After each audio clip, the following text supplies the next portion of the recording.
back in the studio with Bob Richard, who's going to bring us some tips about greening Greenspring, because we know that we need to lower our carbon footprint, and he's come up with some good ideas, so we're just going to let him talk about them. All right. You may have heard me talk at the Environment Committee meeting about the tips book, and what's referred to is still in a draft form, and it is entitled Greening Greenspring.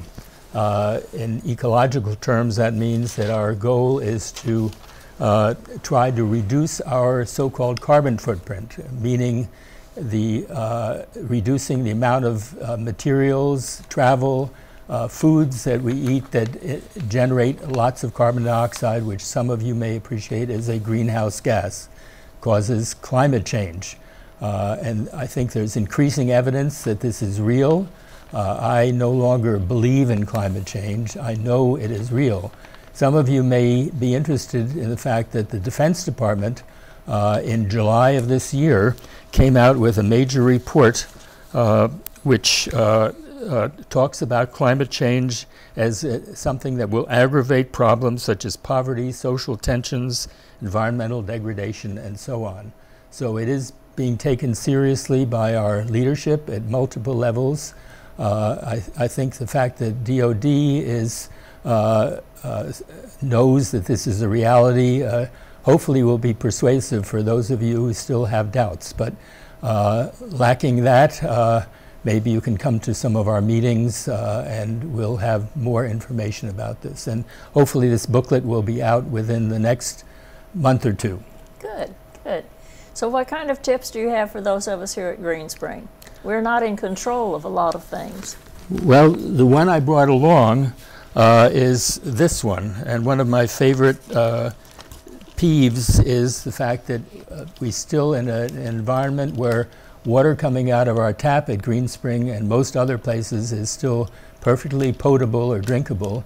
Many of us buy bottled water. And one particular example of that is Fiji water. And I may have that here. There it is. That's what fell on the floor. Anyway, this is Fiji water.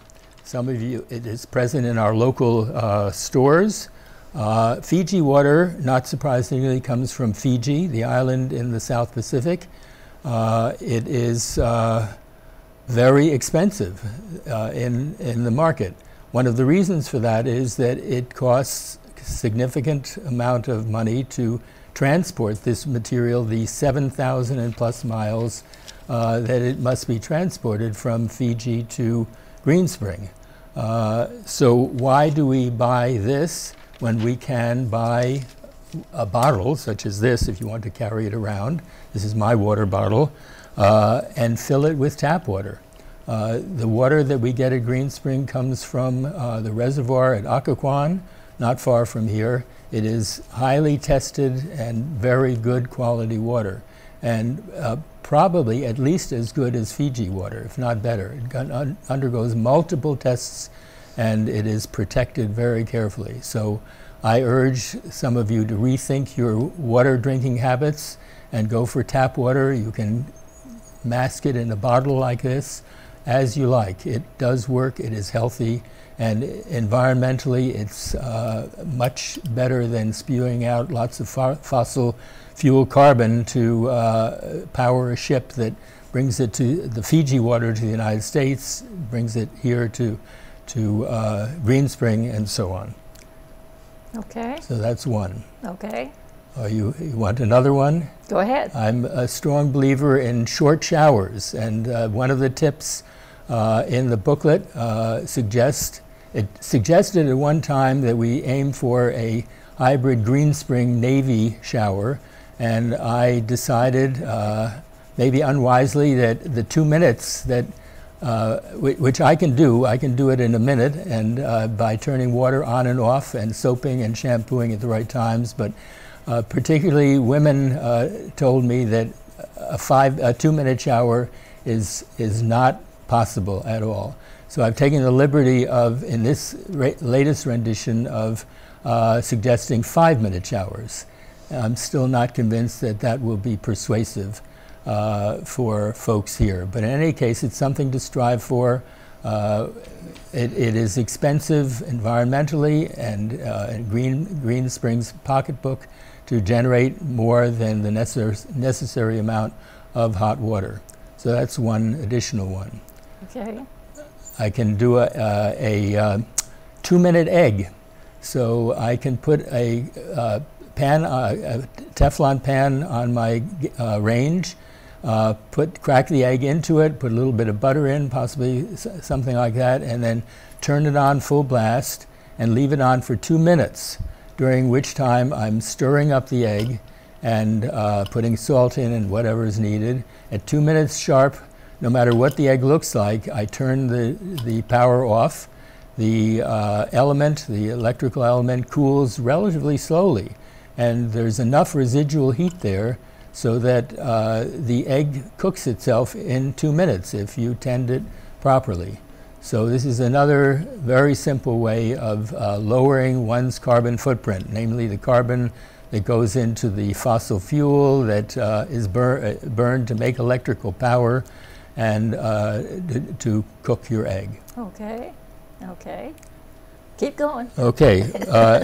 I'd like to say one word about an upcoming event, if I may. We have monthly meetings. We show environmental films on Monday evenings, and we also have every first Monday. The second Thursday of each month, we have a group meeting. Typically, we'll have a speaker there. And the one that I'm looking forward to is not on the usual Thursday, but rather on a Saturday, November 7th at 2 p.m. And that is a lady by the name of Nancy Huddleston, who, by the way, has been helping me write this booklet. She is an employee of the National Academy of Sciences and very well informed about climate change issues. She is going to be talking about cold winters on a warming planet, scientific and songful explanations. And the songful stems from the fact that she has written a couple of songs on climate change, of all things. She burst into song at a meeting I had with her not long ago, and she has a magnificent voice. So just coming to hear Nancy sing about climate change, I think, will be a real hoot for many of the members of the audience. That's the best way to remember things, is to sing them. I expect so, and particularly given her voice, I think this will be a great occasion. Mm-hmm. So you feel that here at Greenspring, our biggest thing is to help conserve water and electricity. Particularly electricity, and I didn't say anything about heating. One obvious way to do it is by adjusting your thermostat. I will tell you right off the top that I keep my thermostat at 80 in the summer and 65 in the winter.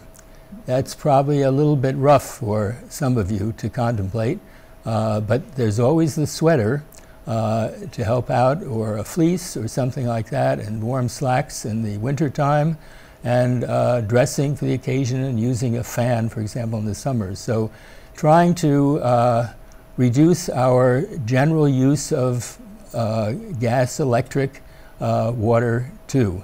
And that will go a long way toward resolving this problem of trying to make this world a more promising one for our grandchildren.